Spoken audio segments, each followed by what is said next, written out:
Hello everyone, my name is Trevorius, and I'm here with the long-awaited How to Escape from Gold video. If for some reason you want this crappy border, then I guess this video is for you. As always, this video has helpful tips for people of all elos, but these are the strategies I use to get out of gold specifically. So if you're in another elo, feel free to listen because my advice can still help you immensely.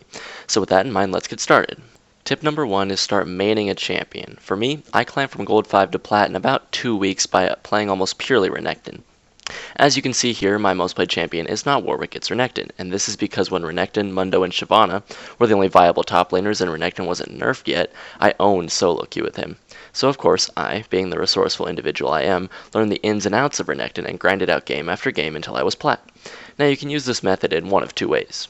The first way is to figure out who is really OP right now and play them till they get nerfed and then pick up the next OP champ and so on, which is kind of what I did and am doing right now with Warwick.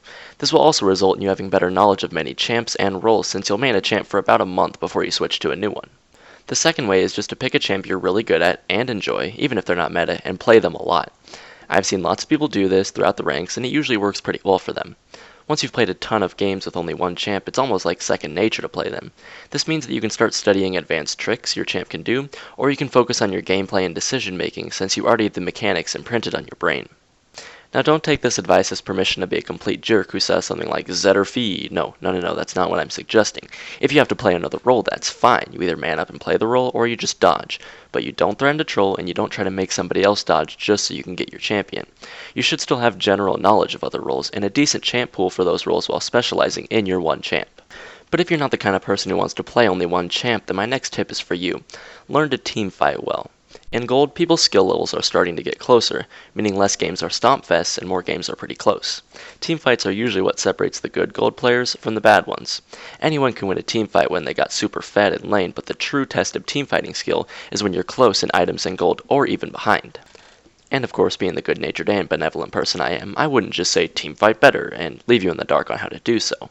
So here's some things you can do to improve your teamfighting. First of all, don't waste skills, especially ults or skills that are mobility. Going back to my Renekton example, I would never waste my dash, and would always make sure I was going to get a double dash and even better, an empowered double dash. This applies to lots of other champs as well, Ziggs for example.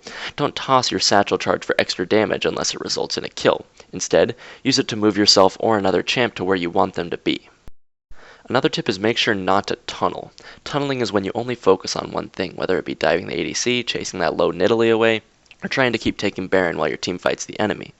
I used to do these things a lot, but to be an effective team fighter you have to keep your eyes open and watch everything. If you feel like you've been focusing on one thing for 5 or more seconds, it's probably time to look elsewhere and see if another issue needs your attention.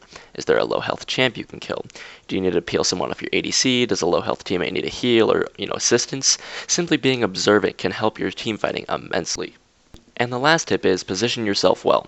Now I could do a whole video about positioning, and this is a very shortened version of how to position well, but it's still worth a listen. I'd say in general, make sure you stay near your teammates, be safe, but make sure you can still deal damage, and always have a good means of escape. Now of course positioning changes for certain roles and situations.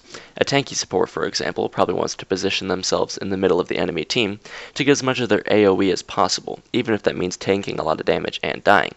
Whereas an AP mid wants to position outside of the fight to keep tossing spells into it. Even the champ you have in a role affects where you position. A Jinx may want to position on the outside of the fight because of her lack of mobility, but an Ezreal might go in for the kills, knowing he can use his E to reposition if he gets in trouble. As you can see, positioning is complicated, and if you have any questions, please feel free to ask them in the comments. Thanks for watching, guys, and please consider liking and subscribing. It really means a lot to me when you do. Ask any questions you have in the comments, and I hope you have a wonderful day of League or whatever else you have planned. Trevorius out.